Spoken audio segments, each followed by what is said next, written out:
Good afternoon, everyone. Thank you all for joining us for our third conversation on the Russian invasion of Ukraine. To give everyone that's here an opportunity to ask your questions, this forum is primarily a Q&A. I'm Hilary Landorf, Executive Director of the Office of Global Learning Initiatives at FIU. Our office is tasked with ensuring that every student who attends FIU learns to make connections between local and global issues, embrace diverse perspectives, and move towards solving complex problems that transcend borders of all kinds. We do that by supporting more than 280 courses throughout the curriculum and by offering events like this one, in which speakers engage us in discussions about pressing issues of our time and inspire us to become part of the solution. The FIU chapter of the Student Honors Society is co-sponsoring today's event, in which we have two distinguished panelists. First, David Kramer, a senior fellow at the Stephen J. Green School of International and Public Affairs, which is SIPA at FIU, and Managing Director of Global Policy at the George W. Bush Presidential Center in Dallas, Texas. Kramer has vast and deep experience in the conflict region, starting with his degrees from Tufts and Harvard in Soviet Studies, to his work at the Carnegie Endowment for International Peace, to serving 8 years in the US State Department, including as Assistant Secretary of State for Democracy, Human Rights, and Labor. David has been kind enough to be with us for our previous sessions, and we really thank you, David. We really appreciate you taking the time in what I'm sure is a very busy day for you to share your knowledge and perspectives. Happy to be with you. Thank you. Thank you. And Lilia Arakelian, who's with the Department of Politics and International Relations at SIPA here at FIU, and a research associate in our European and Eurasian Studies program. Lilia has deep knowledge of the region, having worked on numerous academic and policy-oriented projects concerning Russia and the independent states of Eastern Europe, Central Asia, and the South Caucasus. Her research interests include Russian foreign policy in the post-Soviet space, ethno-national conflicts in the South Caucasus, and international security more broadly. So we're going to start by giving each of the panelists time to answer one general question, and then we'll go right into the Q&A. And while the panelists are speaking, please feel free to pose other questions for them in the chat box. So the first question is for you, Lilia. Most of us know about Russia's current enmity toward Ukraine and the tragic and horrific consequences that Ukrainians are experiencing right now. But with the exception of Belarus, we don't know much about Russia's relationships with its other neighbors, from Kazakhstan in the south to Georgia in the southwest, to Latvia and Estonia in the west, just to name a few. So from your knowledge and experience, can you please tell us a bit about Russia's relationship with its neighbors in the region? Yes, thank you, Hilary. So since the collapse of the Soviet Union in 1991 and the establishment of the 15 sovereign republics, among which the Baltic states joined the EU and NATO in 2004, the Yeltsin administration completely abandoned the near broad, which is the former Soviet Union space, in the 1990s, and even encouraged the independence from Russia. Boris Yeltsin and Andrei Kozyrov, the former Russian foreign minister, developed the new concept of national interest based on radical economic reforms, admission into international organizations, and prioritizing the integration with the West over the relationships with the former Soviet Union states. This line of thinking faced growing resistance within Russia, and in 1995, when Kozyrov was replaced by Evgeny Primakov, the former head of the Foreign Intelligence Service, the country did a 180-degree turn in its domestic and foreign policies. The so-called Primakov Doctrine was grounded in the idea of multipolarity and pushed Russia towards a more aloof position with the West. It is important to mention that Primakov's foreign policy doctrine resembled a balance of power concept advanced by President Putin in the 2000s. With its opposition to US hegemony, Moscow's attempts to deepen economic and security integration with the near abroad and to engage non-Western countries, I'm talking about China, India, Turkey, Iran, into strategic partnership with Russia. After a number of color revolutions in the former Soviet Union space, the Rose Revolution in Georgia in 2003, the Orange Revolution in Ukraine in 2004-05, and the Tulip Revolution in Kyrgyzstan in 2005, the Putin regime used what I call reverse democracy tactics, which is advocating for a foreign policy that is different than the desired result, to reinvigorate authoritarianism within Russia and beyond, starting with the Russian-Georgian War of August 2008. Western leaders realized that Russian officials are ready to undertake military actions to prove their right to Eurasian hegemony, ignoring international rules and norms. I would add that the 5-day-long war against Georgia in 2008 was a dress rehearsal for Russia's invasion in Ukraine in 2014. So now I'm going to talk about it really briefly. Estonia, Latvia, and Lithuania, with a combined population of only about 6 million people, have long been seen as some of NATO's most vulnerable nations. The countries are connected to the rest of European NATO countries by only a narrow corridor, which lies between the heavily armed Russian exclave of Kaliningrad and Russia-allied Belarus.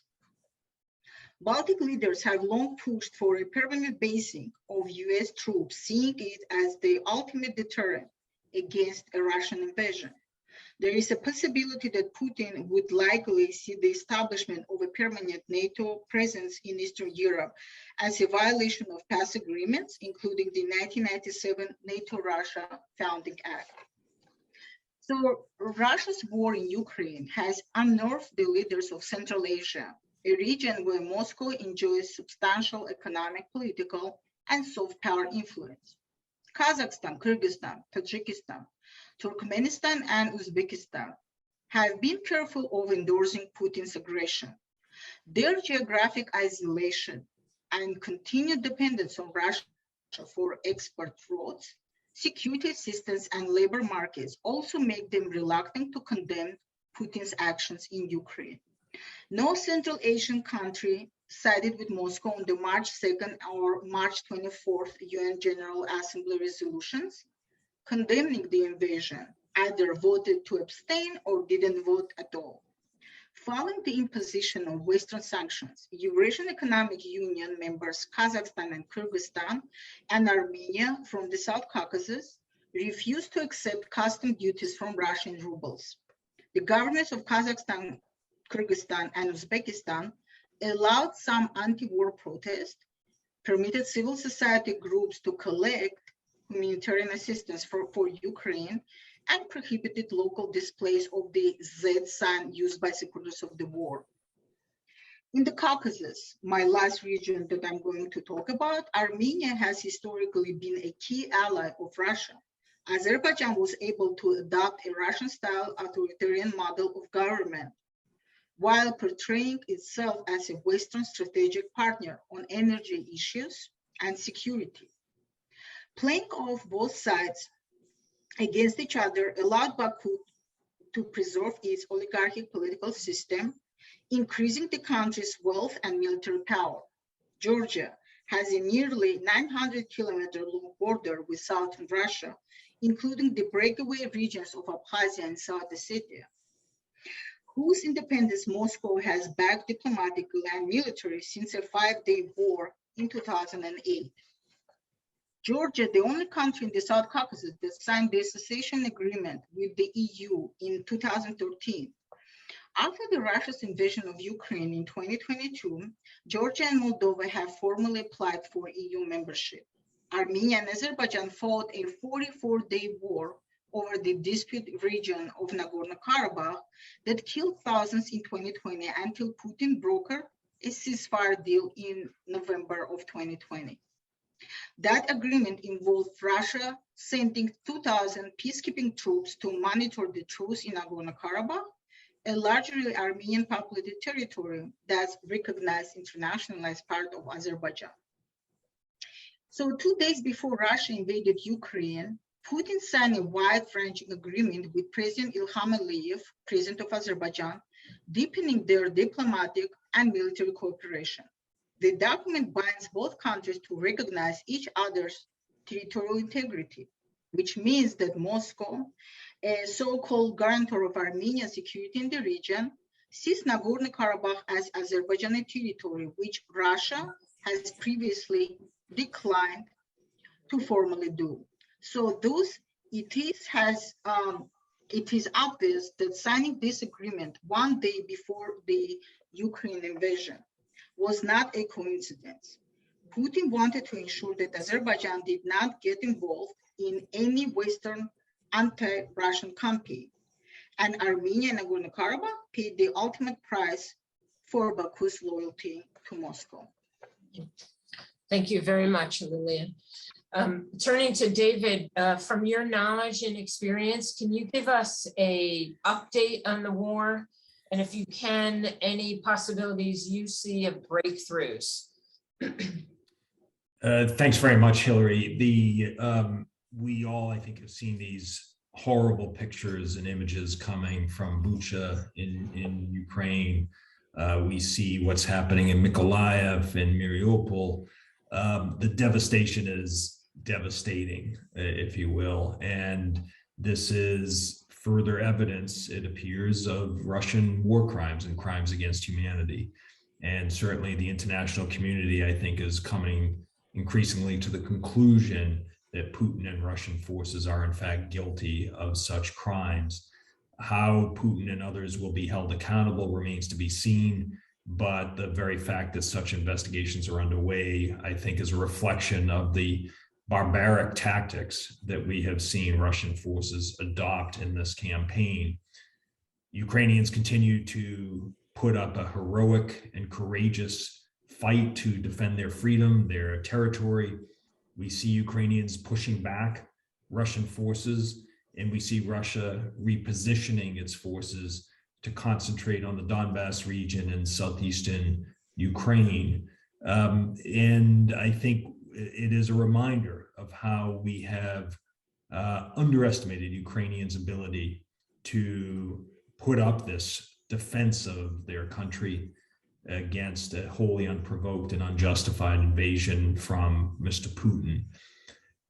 There have been discussions and negotiations underway between Ukrainian and Russian representatives. I'm not very optimistic that these will lead to anything that will produce an end to the war and the withdrawal of Russian forces. Ukraine is obviously approaching these under tremendous duress, and yet at the same time, Ukrainians are feeling confident that their pushback on Russia's invading forces will produce results. A survey just released in the past day or so shows a strong majority of Ukrainians are confident in their ability to repel the Russian invasion and to succeed in their efforts. At the same time, despite the presence of a Russian negotiating team in Turkey, I don't see that Russian negotiating team is representing the views of Mr. Putin. Mr. Putin seems determined to press on with his invasion and his aggression, albeit with some repositioning of forces. President Zelensky continues to do, I think, a heroic job of leading his country during this very difficult time. But the look on his face when he visited the scene in Bucha, I think, spoke volumes about the anguish that the Russian atrocities on the Ukrainian people have caused for every Ukrainian, for every human being for that matter, except obviously for the Russian ambassador at the UN or any other Russian diplomats or other apologists and defenders of Putin who ridiculously claim that these are staged acts and that Russia bears no responsibility for them. Of course, Russia does. So we are at a point where I don't see how Putin wins, quote unquote, in Ukraine. I do see how he can lose and lose badly. But in the process, there are many Ukrainians who are paying a terrible price for Putin's decision to invade. And so this is a difficult moment for President Zelensky to strike the right balance between trying to end the suffering of his people and trying to deliver a decisive blow to Mr. Putin so that he doesn't ever do this again to Ukraine or to anyone else. Yeah, thank you for that, David. So here's the first question, and either of you or both of you can respond. What do you think of the suggestion that Russia be thrown off the UN Security Council or other international bodies? Well, I'll start, and if Lilia wants to jump in. I don't think it will happen because Russia has a veto in the Security Council against any such change. I think what this crisis has revealed is that the UN Security Council is a flawed organization with the veto power that has been given to 5 countries, 3 of which I don't have a problem with, of course, the UK, France, and the United States. But as long as Russia and China have the capability to veto anything like this, the UN Security Council, I don't think, will be a very effective international body. The United States is moving ahead to suspend Russia from the UN Human Rights Council. It's an important step. It's mostly symbolic. It won't have any impact on the situation on the ground in Ukraine. But I think this crisis does call for consideration of a new entity, an international entity that would better reflect the hopes of the international community to move in a more democratic direction rather than to be the tool used by authoritarian regimes. Lilia, anything to add? No, yeah, I completely agree with David. And today I was actually teaching international relations of Europe. One of my students asked me exactly the same question. And this is exactly what I replied, because United Nations or any other international organizations, they were very weak with dealing with Russia, with containing Russia, not only in the region, but also globally. And I completely agree that, they had to done much in the past, when Russia just started its expansion. I'm talking not only, like political expansion, but also military expansion. And, for all these times, they were pretty much cuddling with the Putin's regime. Thank you. Next question. Putin and other Russian officials characterize Ukrainians as Nazis. What's the context for this? Well, it's ridiculous on its face. Ukraine actually has developed a reputation in surveys as one of the least anti-Semitic countries in Europe. It has made enormous progress in inclusion and assimilation, and the charges that the Ukrainian leadership is full of Nazis is ridiculous, given that Ukrainians voted with 72% support a Jewish man as president of the country. Volodymyr Zelensky is Jewish. He had relatives who died in the Holocaust. Ukraine has had a Jewish prime minister. So to describe the Ukrainian leadership as full of Nazis and to justify Russia's campaign as a denazification campaign is absolutely ridiculous. There's no basis for it whatsoever. And so this is just one of many absurd claims made by the Kremlin and Russian propagandists to try to justify and explain why they are committing the atrocities that they are. Ukraine paid an enormous price in World War II at the hands of Hitler for sure and the Nazis, but also at the hands of Stalin. And even before World War II, with the Holodomor in 1932-33, with the forced starvation of 3 to 6 million Ukrainians who died as a result of Stalin's decisions. So in percentage terms, in fact, Ukraine and Belarus, for that matter, suffered more losses than Russia did in World War II. And so this idea that this is to rid Ukraine of Nazis is just absurd on its face. Lillian? Yes, absolutely. I completely agree with David. What the Russian government does, any type of national sentiment, any type of anti-Russian or pro-democracy type of sentiments is immediately being labeled as Nazi, as nationalist in Russia. So what they did this time, they took a fact, the presence of, let's say, the Azov organization with the right-wing organization in Ukraine, and twisting the fact, actually labeling the entire country, the entire population, as Nazis. This is exactly what Russia did in other former Soviet Union states. I'm talking about Georgia, I'm talking about Armenia. Once again, any type of national sentiments, right? Any type of, patriotism is labeled as Nazism or nationalism by the Russian government. Mm-hmm. Thank you for that, from both of you. Very important to know this. Next question, how does an organization such as the International Red Cross navigate the diplomatic complications of its work? So for example, how does it make sure not to interfere in the war and at the same time not to give political recognition to invaders while trying to continue the operation of helping civilians? So on the one hand, how does it stay neutral? And on the other hand, how does it not give political recognition to Russia? Well, I mean, I'm not sure that, frankly, the International Red Cross or other humanitarian organizations need to worry about neutrality in this. There is a clear victim and there is a clear aggressor. There's a clear guilty party. The guilty party is the Russian invading forces. Ukraine didn't do anything to deserve what is happening to it.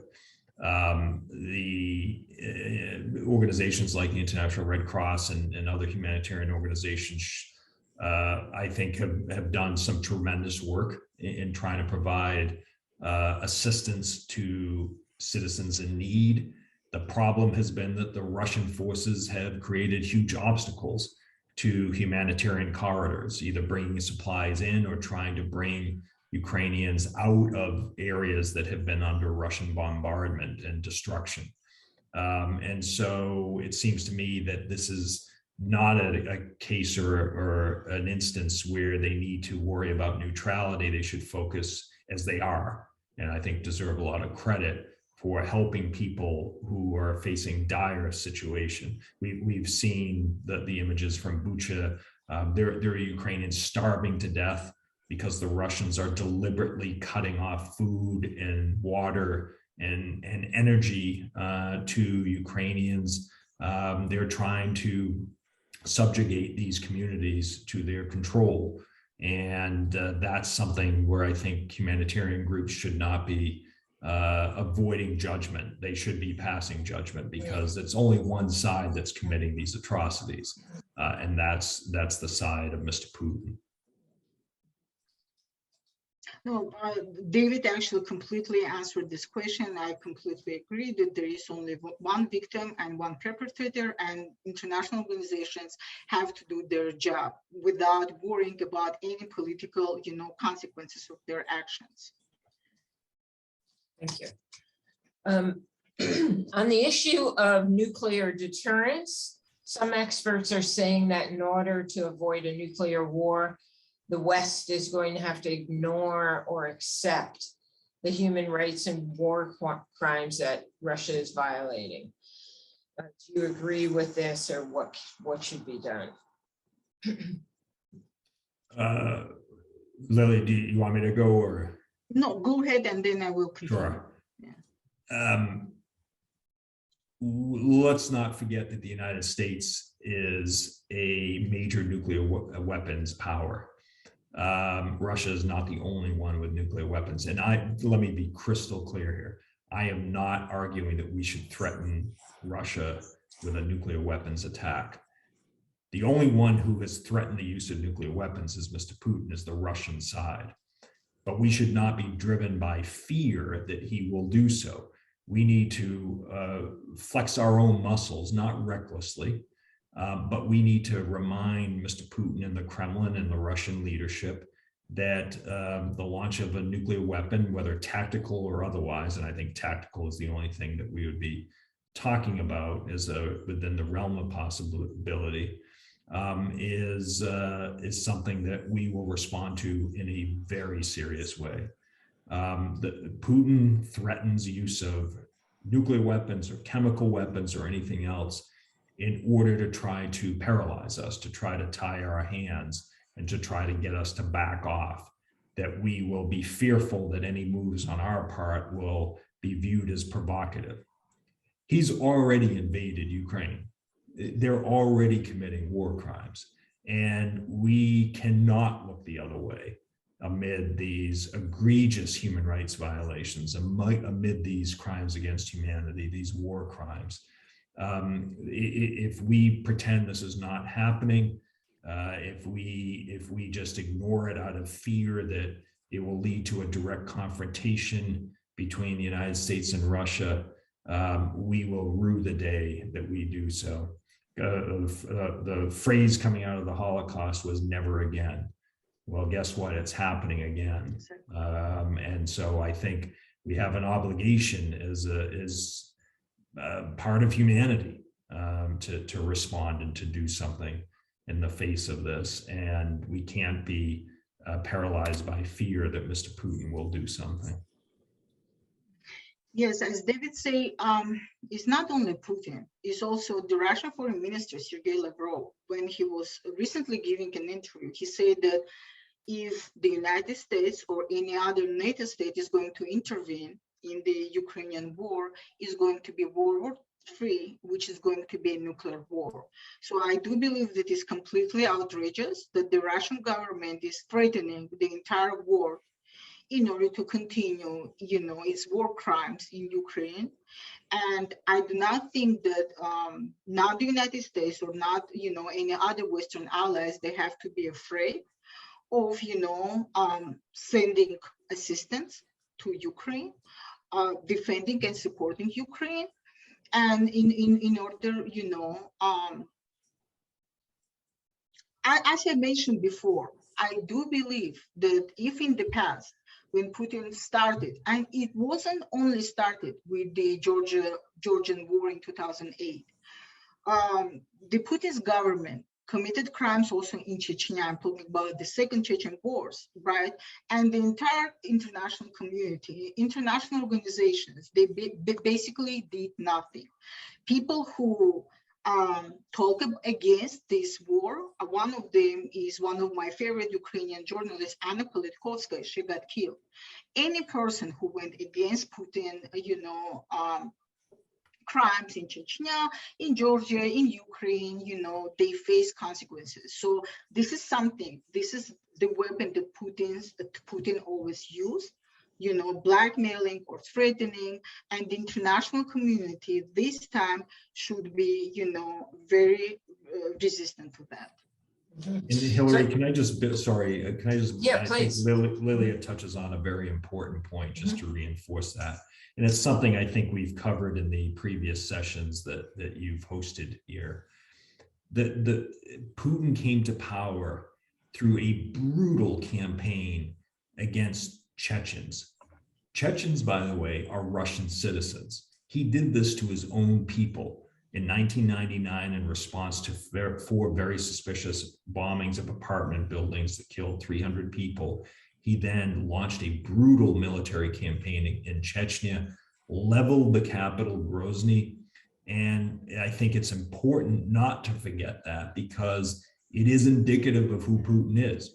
We've seen it replayed in Syria with the decimation of Aleppo by Russian bombers, by Russian planes, with accusations of war crimes and crimes against humanity committed by Russian forces against Syrians. And so this is not the first time that Putin and his forces have engaged in this kind of behavior. It is arguably the most timely and vivid illustration of this. We are getting these images almost in real time. And the Ukrainians, I think, have done an amazing job of controlling the narrative that is coming out. And I don't mean that sarcastically or hypocritically. I don't use the word propaganda in talking about what the Ukrainians are doing. They're engaging in public diplomacy, which is different. The Russians are engaged in propaganda. And so it's a reminder, I think, for all of us that the way regimes treat their own people, as Putin has done toward Chechens and others in Russia, is indicative of how they'll behave in foreign policy. It is indicative that they won't treat Georgians or Azerbaijanis or Armenians, Moldovans, Belarusians, you name it, with any respect if they don't treat their own people with respect. And they also won't respect the concepts of sovereignty and territorial integrity. And that's why we continue to see Russian forces occupy parts of Georgia, parts of Moldova, parts of Ukraine, and why they invade their neighbors.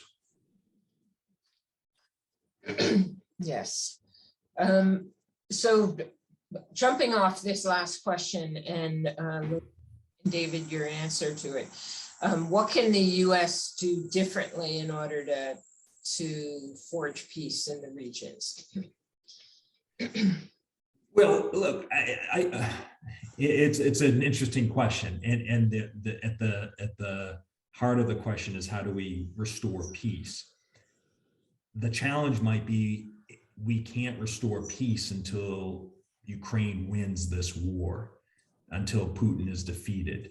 And that's a very difficult thing to say. It's easy for me to say sitting here in Dallas in the comfort of the United States. I'm not in Ukraine on the front lines. The Ukrainians are fighting this battle. They're not asking the United States, by the way, to send troops to fight their battle for them. What they are asking for is for the United States and other NATO allies to provide the military means and equipment and weapons in order to defend themselves. And so President Zelensky has a very tricky balance to decide whether to do whatever he can to end the suffering of the Ukrainian people, or to push on militarily, because the Ukrainians, in fact, are making gains. They're pushing back on Russian forces. The Russians now are retreating from the Kyiv region, and they're focusing more on the Donbass and the southeast of Ukraine. They're doing it, however, at a tremendous cost to many Ukrainian lives, devastation of Ukrainian cities and towns. And so I think we have several ways of looking at this. One, trying to bring about a peace. Second is to continue the campaign militarily until Russian forces are defeated. But at the end of the day, since it's Ukrainians who are doing the fighting, I think we have to follow their lead, President Zelensky's lead, because they're the ones on the front line right now. And so it seems to me that we should support President Zelensky and the Ukrainian people in whatever ways we can. And that includes providing more military assistance to Ukraine to help it defend itself. It includes preparing a reconstruction plan that, frankly, Russian money that has been frozen in seas should fund as much as possible, and doing whatever we can to bolster the defense of our NATO allies in the region, countries that border Russia and or Ukraine. And we should avoid any public questioning of President Zelensky. We should avoid any signs of disagreement within the US government, between the State Department or the Defense Department, for example, over whether Poland should provide MiG fighters to Ukraine. You can make an argument on both sides, but having these disagreements aired publicly is not helpful. And so it seems to me that Putin has made, I think, a terrible mistake, obviously, in invading Ukraine. The question is whether he has made a fatal mistake for himself. Obviously, it's fatal for far too many Ukrainians. But this is an opportunity to deal a serious blow to Putinism and to authoritarianism worldwide. If a country defending its freedom, defending its sovereignty, its territorial integrity can prevail in the face of this outrageous aggression. Sorry for the long answer. No. Oh, it is great. I agree, and I do believe that this campaign, Putin's war with Ukraine, is the beginning of the end of Putinism. Samuel Huntington, in writing after the end of the Cold War, he actually said that until there is an authoritarian regime in Russia, the democracy reforms are not possible, not only in Russia, but also in the near abroad, because there is a snowballing effect, what Putin, did really successfully, which basically not only preventing democratic reforms within Russia, but also beyond. So I do believe that the change of regime is very important. I'm not actually, advocating for any type of physical removal of Mr. Putin, but I do believe that unfortunately, it's very difficult because Russian propaganda is working very well. Russian citizens living in Russia, they do not have access or, they do not have access, to the third party's information. But, however, I have to admit that there were anti-war protests in Russia, and Putin, of course, he is continue, the oppression of any type of opposition. But once again, military support, humanitarian support to Ukraine, because I do believe that it's not fair that Ukraine basically fighting its war with Putin, because Putin is not only Ukrainian problem. Putin is the world problem. But however, if Putin is gone tomorrow, and there is going to be a second Putin, what will happen, right? So I do believe that Russia's society, Russia's politics has to change. But it is actually a very complex question, and it's not so easy to respond what the United States can do. But in the meantime, I have to say that I do believe that the United States and other Western powers, they had to take Putin action seriously in the past. Once again, I'm talking about the Chechen war, the Georgian war, the annexation of Crimea. Yes, so. Thank you for that. Can you speak a bit about China's information campaign framing the United States as the aggressor, and whether this or how this complicates actions, particularly U.S. actions? Well, the Chinese, I think, are in a difficult position, and they shouldn't be. I mean, it should be clear which side they should be on, which is on the Ukrainian side. The Russians have committed an outrageous aggression against Ukraine by invading the country without any reason whatsoever. The Chinese, I don't think, are very comfortable with Putin's decision. Remember that Putin was in Beijing in early February at the start of the Olympics, and they issued a very lengthy statement saying that their friendship had no bounds, no limits.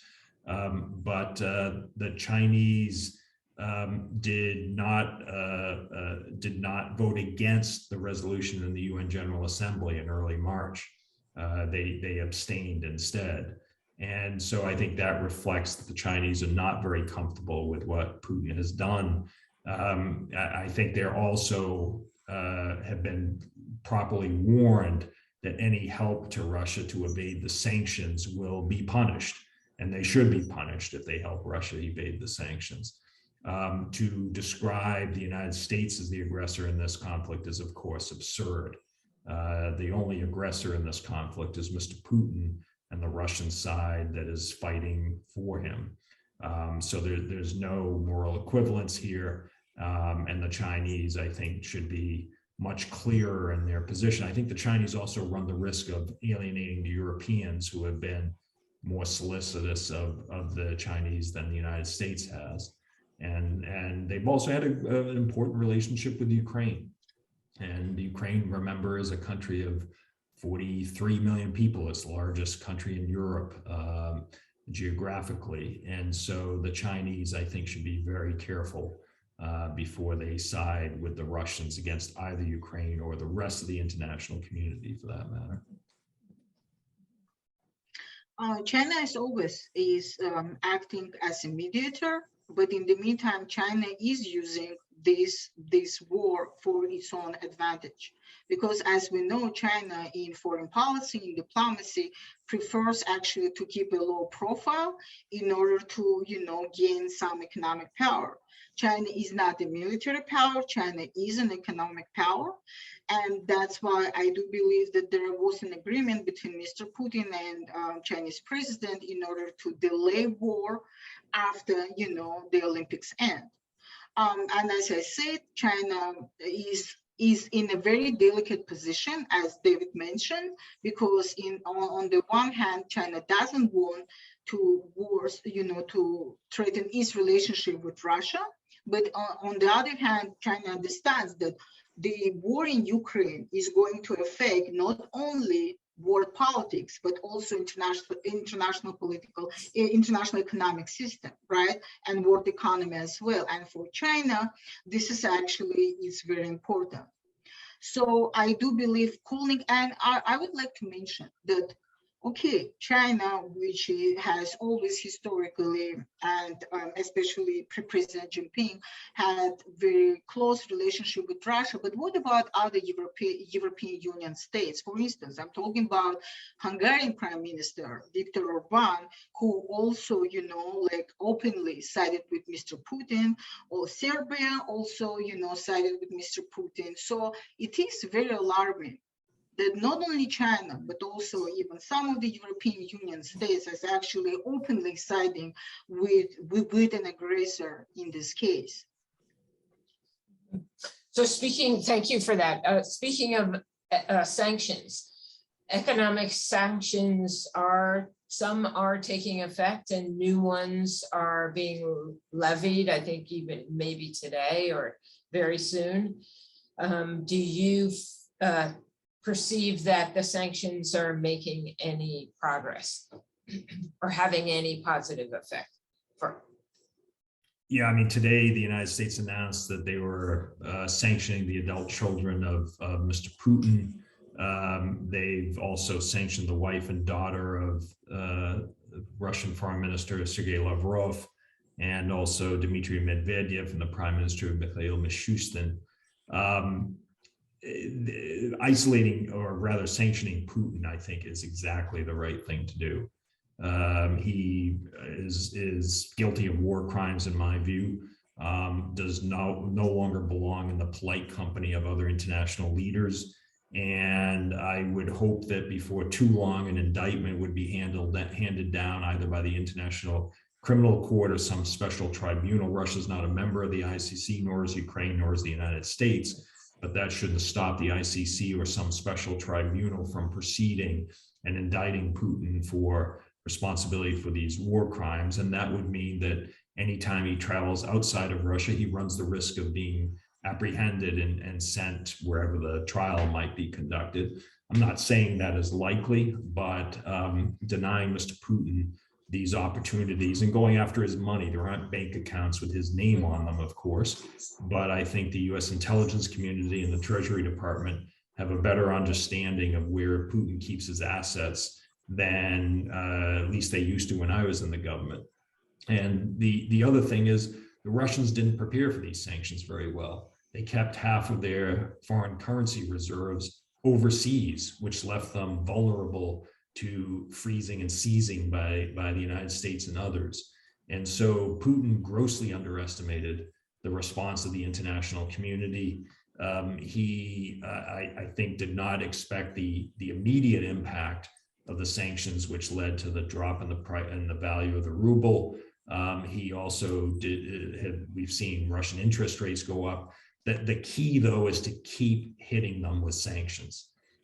Expel more Russian banks from the SWIFT banking system, and then perhaps most importantly, to sanction the Russian energy sector. This is something the Europeans are going to have to do. It will be painful for the Europeans, but you know what? The Ukrainians are suffering much, much more, and the Europeans can go through a little inconvenience when it comes to energy. It is long past due that the Europeans ended their dependence on Russian energy in any event. And if we really want to have an impact on the Russian economy, it is to sanction the Russian energy sector, and then watch Mr. Putin scramble to make up for the lost revenue. The other part of this, and the last part I'd say, is it's really important for the United States and others to launch an information campaign inside Russia to explain why the economy is tanking. It's not because of the West. It's because of Mr. Putin and the decisions that he has made that have placed Russia in such a terrible economic situation. And Russian people need to understand that. Yes, I also believe that economic sanctions as an important, diplomatic instrument are very important. But in the meantime, and it does, it does work, as we can see. In the meantime, many Russian citizens, they're actually fleeing the country. They are going, to Kazakhstan, to Armenia, to Georgia, to other former Soviet Union states, because they cannot do business in Russia. I know that many IT companies, they immigrated to Armenia, and for Russia's economy, this is of course a devastating, loss. So it's not only sanctions, but also the exit of very, important business companies to the near abroad is also an important loss. But in the meantime, I would like to reiterate once again, it is very alarming that until now, the EU imports its oil and gas from Russia, despite all the sanctions that were imposed on Russia's energy market, right, by the United States and by the European Union. But the European Union is still imports its oil and gas from Russia. So this has to be stopped, because this is how Putin was able to centralize power within Russia using increased prices, oil and gas prices. This is basically his bread and butter. Hard. Yeah. Thank you. One last question, and that is from another student. What can the community and students do to help the Ukrainian cause? Do you want to go first? Go ahead. Sure. First of all, it's good to take some actions. It's good to be well informed, right? To help, to reach out to organizations here in Miami, because we're talking about FIU students, right? To reach out to organizations that are helping refugees coming into Florida, coming into Miami, maybe to provide, some supplements, food, clothes, if they want to be actively involved. Also, if we have students who are studying politics or international relations, I would encourage them to study more about, economy, about politics of Ukraine, of Russia, of this war, in order to be able to represent in the future the United States, not only, in the US organizations, but also in international organizations. Because this is something that I believe the US government, of course, no, the Biden administration, is doing a great job. But still, the United States government need more experts in Eurasian studies, in former Soviet Union studies, in order to promote democracy, in order to promote democratic reforms. So this type of course, the consequences of this war are going to be for decades, not only in Eastern Europe, but also in world politics. And that's why I do believe that the students, have to learn more about this part of the war, especially at FIU, with FIU focus on Latin America, right, on Central America. I do believe that they have to offer more programs, more courses on Eastern European politics, on, in order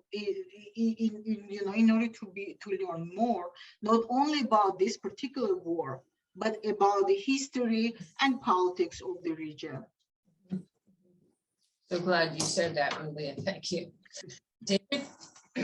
Well, yeah, I would just add, Hillary, that look, the invasion of Ukraine is an attack first and foremost, of course, on Ukrainians and their country. But it is also an attack on humanity for people who want to live in a free society, who want to live in an independent country. And this is something that Putin finds objectionable, something that he wants to overrun. And we have to recognize that this is a battle not just about Ukraine, although of course it is that first and foremost. But this is a battle between democracy and authoritarianism. And Ukraine is on the front line. And we have to do everything, in my view, to support Ukrainians during this incredibly difficult struggle. I see on the Zoom and in the chat that there are a number of, I believe, students from Ukraine or of Ukrainian descent, as one of them says, Slava Ukraina, and for sure, support to you and our deepest sympathy for what you and your families, your friends, your countrymen and women are going through back in Ukraine. I can't even imagine what you are experiencing right now. This is a horrific situation, and we, I think, as a community, have to do what we can to be supportive and to help. And I do believe that from this horrible tragedy, Ukraine will emerge as an even stronger country. And the people who have suffered in this, who have lost their lives, lost loved ones. This is something that words will never make up for that. But I do believe that standing together with you, showing solidarity, providing the support that Ukraine needs to defend itself, to defend its freedom. This is about freedom, I think, at the end of the day. That is very, very important. And so, to the Ukrainian listeners on here, we stand with you, and I am confident that you will prevail from this terrible tragedy. So thank you, for Hillary, to you and Yenny for organizing this. This is the third one that I participated in. I wish by this third time we would have been talking about a more optimistic outlook. But right now it's still a terrible situation, and the only thing we can do is to stand with Ukraine and help it succeed and to defeat Mr. Putin. Absolutely. Thank you. Well, thank you, David. Lilia, do you have any final thoughts or comments? Yes, you asked what one of the issues regarding the war that you think is not going enough coverage from the press right now, right? Yes. And I think is the use of rape as a military strategy in this war. And I would like to read my notes. As Russian troops has withdrawn from towns and suburbs around Kiev in order to refocus the war efforts on Ukraine's east, women and girls have come forward to tell the police, media, and human rights organizations of atrocities they have suffered at the hands of Russian soldiers. Gang rapes, assaults taking place at gunpoint, and rapes committed in front of children are among the grim testimonies collected by investigators.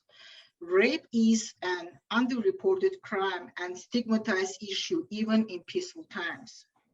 Rape and sexual assault are considered war crimes and a breach of international humanitarian law, and both Ukraine's Prosecutor General and the International Criminal Court had said they will open investigations into reported sexual violence in this war.